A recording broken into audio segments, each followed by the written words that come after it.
5 से लेकर 8वें अध्याय के गीता के और 10 तक श्लोक आपके रूबरू रहता है। देखिएगा 10 दिखाते हैं 8वें अध्याय का।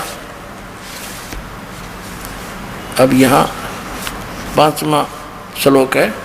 इसमें कहा कि जो पुरुष अंत काल में मुझे ही स्मरण करता हुआ शरीर त्याग कर जाता है वह मेरे स्वरूप को, स्वरूप नहीं है ये, मद भावम, मेरे भाव में को प्राप्त होता है, मेरे पास आसक्त रहता है, इसमें कोई संशय नहीं। फिर छठे मत एक कॉमन सी बात बताई है कि अंत समय में जिसकी जिसमें आस्था रहती है अंत समय में उसी को प्राप्त होता है। अब 7वां दिखाते हैं आपको। 7वें में ये कहा है कि इसलिए अर्जुन सब प्रकार से तू सब समय में निरंतर मेरा स्मरण कर और युद्ध भी कर और मुझ में अर्पण किए हुए बुद्धि मन चित्त युक्त होकर निसंदेह मुझे ही प्राप्त होगा। अब 8वें में और 9वें में और 10वें श्लोक में उस परम अक्षर ब्रह्म की साधना के लिए कहा है। अब देखिएगा 8वें का यहाँ लिखा है, जो देखो ये कवियम शब्द है। अब इसका डिफाइन करने लगेगा दास तो बहुत लंबा समय लग जाएगा, फिर अन्य समय में बताता रहता है। ये कबीर देव की तरफ संकेत है, परम अक्षर ब्रह्म का नाम है। जो कवियम और पुराणम अनादि, सबसे पहले का भगवान, सबका नियंता यानी सबका मालिक, सबका कंट्रोलर, सूक्ष्म से अति सूक्ष्म, सबका धारण पोषण करने वाला, अचिंत रूप, सूर्य के सदृश, नित्य चेतन, प्रकाश रूप, आदित्य वर्णम, सूर्य की तरह साकार, तेजो में शरीर युक्त। इसका अर्थ ये है अविद्या से अति परे शुद्ध सच्चिदानंद घन ब्रह्म यानी अति परे सच्चिदानंद घन परमेश्वर का स्मरण करता है। अब क्या बताया है कि जो व्यक्ति इस सच्चिदानंद घन परमेश्वर का स्मरण करता है, ये 8वां श्लोक है, ये 8वां, ये यहाँ से देखना।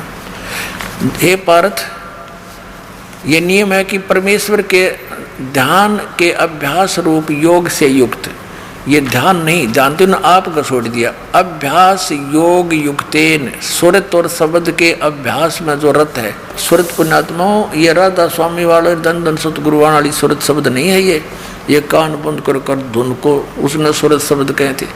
जो 2 अक्षर का मंत्र ये दास आपको देगा उसका सिमरण करते समय उसके ऊपर अभ्यास करना है, क्योंकि मन भागता है, उसके ऊपर ध्यान नहीं डटने देता।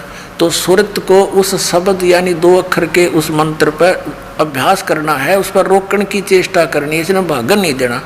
अब यदि हम वैसे जाप करते रहेंगे, मन लगा नहीं अभ्यास, तो वो व्यर्थ है वो सिमरन आपका। आपने ये देखना है कि बाहर मंत्र जो छोड़ रहा हूँ वो कौन सा उच्चारण हो रहा है अंदर श्वास के द्वारा और अंदर कौन सा जा रहा, तब ये मंत्र का आपका सफल मंत्र माना जाता है भक्ति का। अब देखना, अब हम पढ़ रहे हैं अध्याय नंबर 8 का और श्लोक नंबर 8 ही पढ़ रहे हैं। ये 8वां श्लोक है। हे पार्थ, ये नियम नाम है। हे पार्थ, परमेश्वर के अध्ययन नहीं है, अभ्यास रूप योग से, योग माने साधना से, उस नाम की साधना से युक्त, दूसरी ओर न जाने वाले चित्त से निरंतर चिंतन करता हुआ परम दिव्यम पुरुषम, परम दिव्यम पुरुषम, पुरुष माने परमेश्वर, परम प्रकाश रूप दिव्य परमेश्वर को प्राप्त होता है, जो गीता ज्ञान दाता से अन्य है। अब 9वें में क्या बताया है देखो, जो कवियम, जैसे आपको पहले बताया है कई बार, तो यहाँ समझो जो कबीर देव, लेकिन डिटेल यहाँ नहीं बता पाऊंगा, समय थोड़ा। जो कवियम, इन्होंने सर्वज्ञ लिखा है। जो कबीर देव अनादि, सबके नियंता, सूक्ष्म से अति सूक्ष्म, सबके धारण पोषण करने वाले, अचिंत रूप और सूर्य के सदृश नित्य चेतन, आदित्य वर्णम, सूर्य के जैसा तेजो में शरीर युक्त साकार परमात्मा, अविद्या से अति परे, जो किसी के ज्ञान में नहीं है, अज्ञान से परे है, सच्चिदानंद घन परमेश्वर का स्मरण करता है। 8वें 9वें 10वें में कश्यप क्लियर कर दिया। ये 10वां, वह भक्ति युक्त अंत काल में भी योग बल से बिरकुटी के मध्यम में प्राणों को, यानी श्वास का सिमरण है, प्राण संगति जो नानक साहब ने बोली, उसमें बड़ी डिटेल थी। प्राणों को यानी श्वासों को अच्छी प्रकार स्थापित करके फिर निश्चल मन से स्मरण करता हुआ उस दिव्यम परम पुरुषम, उस अद्भुत परम पुरुष यानी सतपुरुष को, परम अक्षर ब्रह्म को ही प्राप्त होता है। बोलो सतगुरुदेव।